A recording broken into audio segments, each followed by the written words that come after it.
Welcome to another Finish First Cycle Breaker session.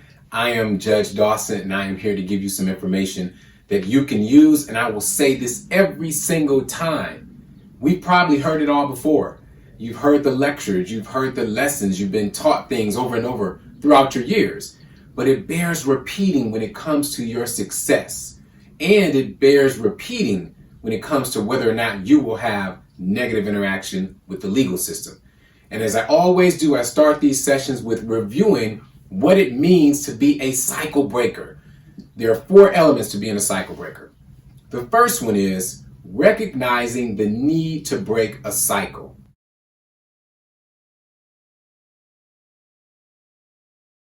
That means stepping back and analyzing, what is it in my life? What is it in my circumstances or my situation? Or what do I see going on around me that needs to stop? And what happens is there's something deep down inside of you. You feel it. It's called your sensation. You know when things are going wrong. You know when things need to be changed, or you know when something bothers you. But those are the times that it gives you the ability to figure out what cycle needs to be broken. And again, it could be in your life, it could be in your family, your neighborhood, or even the world. Number 2, once you determine that a cycle needs to be broken, now you have to commit to breaking the cycle.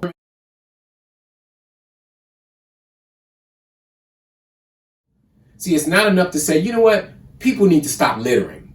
But if you don't do something about it, if you don't get involved, or as I like to say, get up and close and personal with the issue, then you can't solve the issue. You can't be a part of the positive change.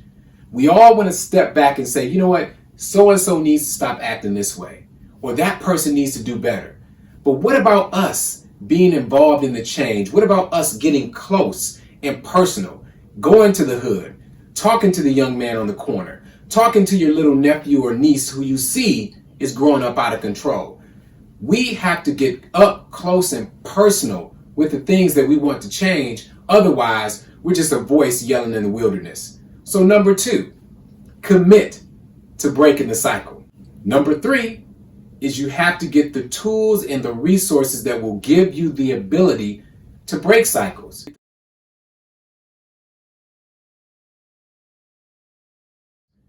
It's not enough to say, I know what cycle needs to be broken. It's not enough to say, I'm going to commit to breaking the cycle, because now you need that 3rd step. And that is, now, what tools do I need? Who do I need to connect with? What do I need to learn? What do I need to do in order to break the cycle? What happens in many of our lives is that we start down a path of something that we want. But as soon as we run up against a wall, we don't know what to do. So what we end up doing is retreating back to what we were before or what we did before. A prime example is people who go to jail. You go to jail for a mistake that you made or a bad decision. You spend your time there, but if you are not prepared for the moment that you get released, prepared to live your life in a different way, prepared to surround yourself with different people, you will retreat right back to what you were doing. I've seen it 100 times, maybe 1,000 times, especially now that I'm a judge. I see it because people don't understand what it takes to get to that next level, and they don't surround themselves or fill themselves with the tools and the resources so that they can break those cycles.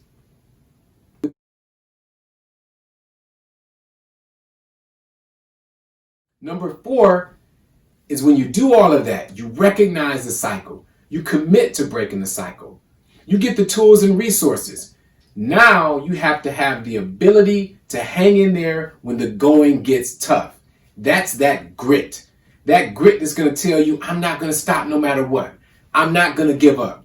I know so-and-so is talking about me. I know they think I look like a fool. I know they laugh at me every time I get up and go to work, even though it doesn't pay a lot. That's when it's going to get hard, because everything in you is going to want to quit. It's going to cause you to doubt yourself. But that's what being a cycle breaker is all about. It's hanging in there when the going gets tough. And I submit to you, every single one of you have the ability to be cycle breakers. What if? How many times have you asked yourself, or have you heard that phrase play out in your mind? What if? And the reason it's important is because the what ifs in your life can either fuel you or it can rule you. And when I say rule you, I'm not talking about in a positive way.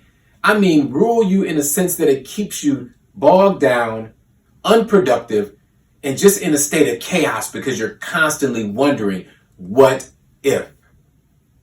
But how about today we turn those what ifs around? Because think about it, these have been some very difficult times.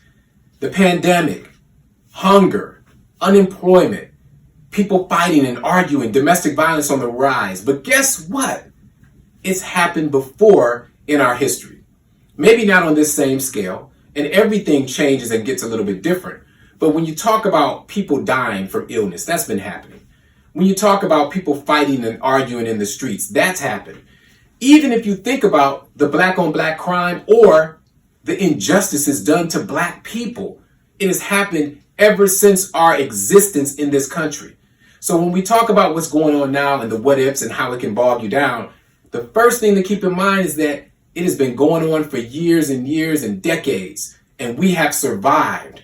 But there are tools and techniques to not only surviving, but also thriving. So when we talk about the what ifs and the uncertainty of these times, keep in mind that all times have been uncertain. In fact, there are only a few things that are for certain, right? They've said taxes and death, meaning that as long as you live in this country, as long as you live in any country, you're going to have to pay your way. That's just the way the system was built. Some people try to avoid it. They run into trouble, but ultimately you have to take care of that business. And then the other one is our ultimate demise, our death. It is pending every single second. And that's why these sessions are so important, because you don't have a lot of time. We think we have a lot of time, but life is so unpredictable that you can't rely on the fact that you're going to live forever. Instead, you need to realize the fact that you will not live forever. And then we start living our lives in ways that honors that. So all the what ifs that plague us, we are going to turn it around starting today.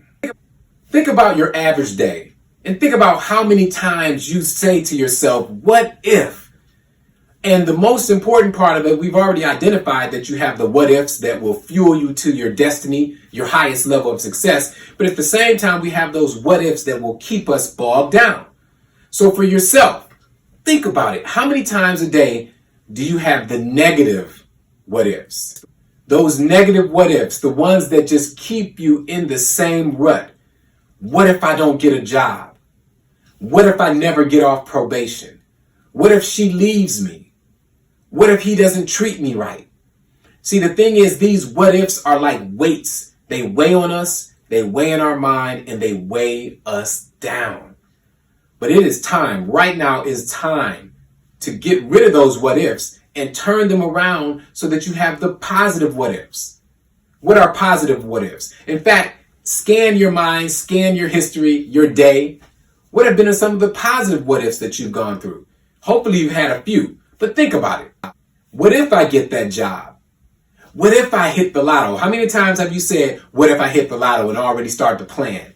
But see, that's the type of energy that you need throughout your life. The what ifs have to be positive.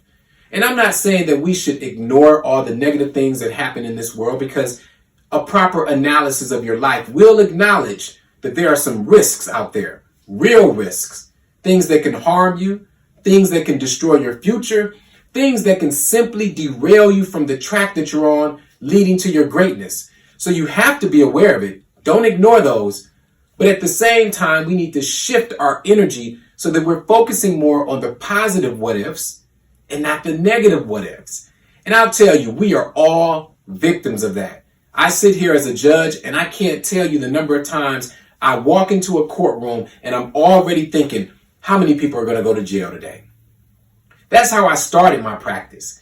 But then I slowly began to realize that I can take control of the what ifs in my life, and I can turn them into positive what ifs. And in fact, if I have more positive what ifs, that is going to fuel me to a level of positivity. So now I walk in the courtroom and I'm like, hey, how many people can I bless today?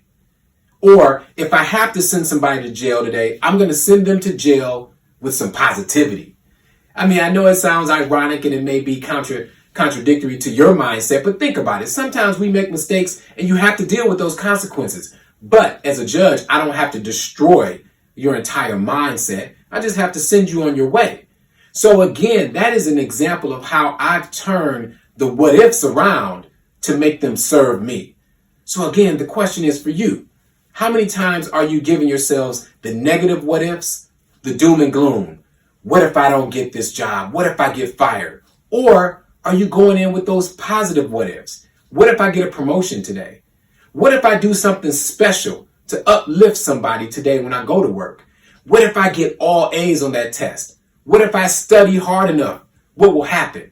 What if I go home and treat my mate and my children right? What type of relationship would I have with them? Or, for those facing negative interaction with the legal system, what if I walk in the courtroom and I treat that judge with respect? What type of outcome will I have? See, that leads me to the point of this discussion.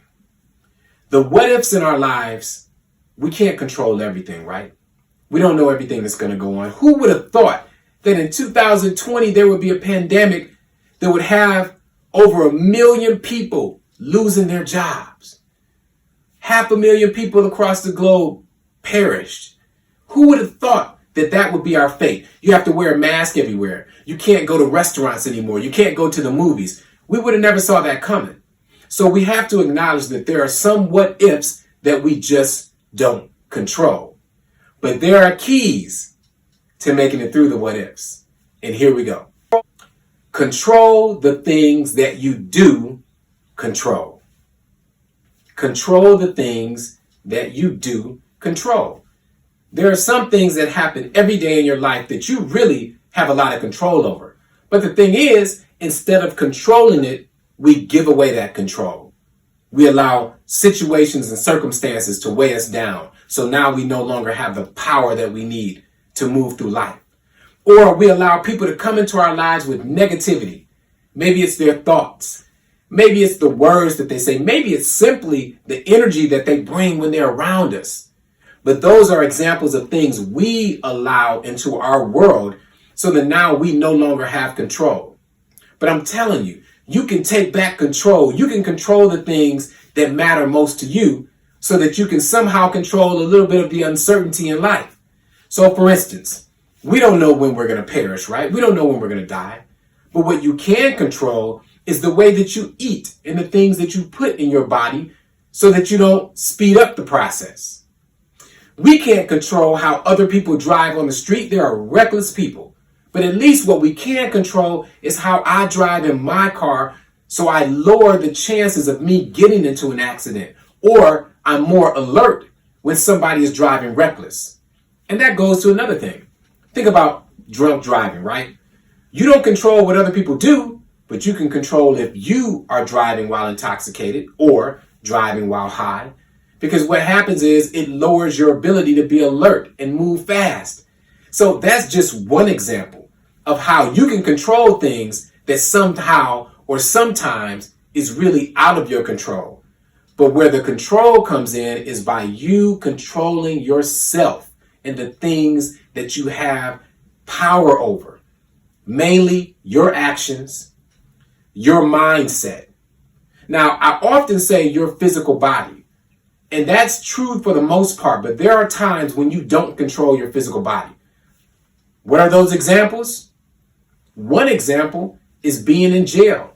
If you are in jail, you don't control your physical body. You can't tell the jailer when you want to go and eat or when you want to go out on the yard. You just don't have that control.